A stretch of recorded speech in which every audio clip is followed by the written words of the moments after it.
এই রমজানে যদি ঝামেলা ছাড়াই পারফেক্ট হালিম বানাতে চান তাহলে এই ভিডিওটা শেষ পর্যন্ত দেখুন। আজ আমি বানিয়েছি দারুণ মজার মুখরোচক হালিম রাঁধুনি হালিম মিক্স দিয়ে। আর এই হালিম বানানোর জন্য আমি নিয়ে নিলাম রাঁধুনি হালিম মিক্স।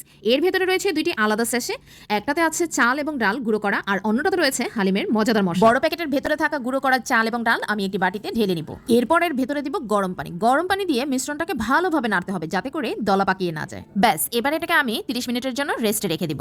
অন্য প্যাকেটে থাকা মশলাটা আমি একটা বাটিতে ঢেলে নিব আর এখান থেকে 2 চামচ মশলা আমি আলাদা করে রেখে দিব। এই মশলাটা আমার পরবর্তীতে কাজে লাগবে, সেটা ভিডিও শেষ পর্যন্ত দেখলেই বুঝতে পারবেন।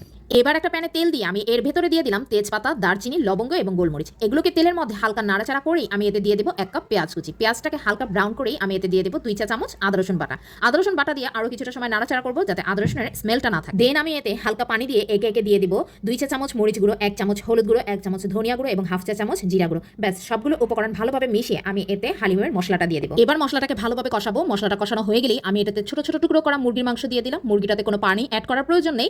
কিছুক্ষণ কষাতে কষাতে দেখবেন মুরগি থেকে পানি উঠে এসেছে। এই পানিতেই চিকেনটাকে ভালোভাবে কষানো হয়ে গেলে এতে আমি ভিজিয়ে রাখা হালিমটা দিয়ে দিই। এরপর নাড়াচাড়া দিয়ে হালিমের সাথে মুরগিটাকে ভালোভাবে মিক্স করব। মিক্স করা হয়ে গেলে হালিমটাকে ফাইনাল কুক করার জন্য আমি এতে প্রায় আধা লিটারের মতো পানি দিয়ে দিলাম।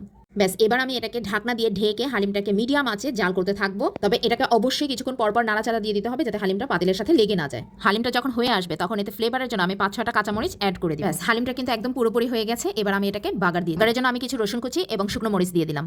এবার এটাকে ভালোভাবে ভাজা ভাজা করি, তারপরে আমি এটাকে হালিমের ভিতরে ঢেলে দিব। বাগার দেওয়ার পরেই দেখুন হালিমের কিন্তু খুব সুন্দর একটা লুকস চলে এসেছে। আর এরপর যে আমি ওই যে তুলে রাখা 2 চামচ হালিম মশলা সেটাকেও এখানে অ্যাড করে দিই। ব্যাস, দারুণ মজার এই হালিমটা কিন্তু একদম রেডি। এবার চলুন এটাকে সার্ভ করে ফেলি। হালিমটাকে একটা বাটিতে বের করে আমি এতে একে দিয়ে দিব পেঁয়াজ বেরেস্তা, ধনেপাতা কুচি, লেবু এবং সামান্য শসা কুচি। ইফতারে বা বিকালের নাস্তায় ঝটপট হালিম তৈরি করতে চাইলে আপনারাও কিন্তু বাসায় বসে এই রেসিপিটি ট্রাই করতে পারেন।